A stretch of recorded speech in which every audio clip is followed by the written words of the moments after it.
এক পাশটা হয়ে গেছে, উল্টে দেবো।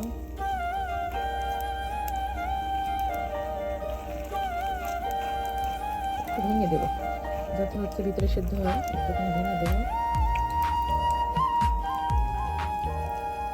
এক পাশটা হয়ে গেছে, উল্টে দেবো।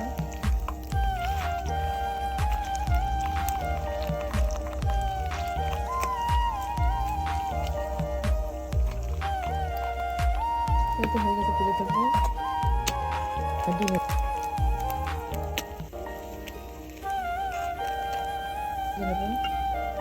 ডিমের চপ কিন্তু এইভাবে করার পরে কিন্তু আমি আবার হচ্ছে একটু ভুনা করে নেব, তাহলে কিন্তু খেতে ভালো লাগবে।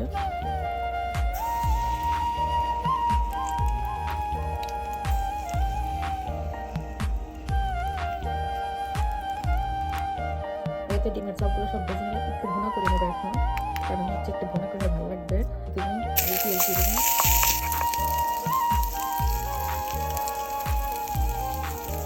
পেঁয়াজ বাটা, আদা রসুন বাটা, মানে দুইটা সব কিছু দিয়ে দেবো। সব মশলা দিয়ে দিলাম, একটু পানি দিয়ে দেবো।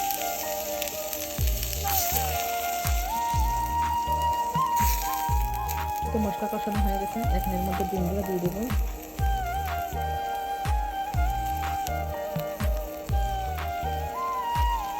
সবগুলো দিয়ে একটু পানি দিয়ে দেবো।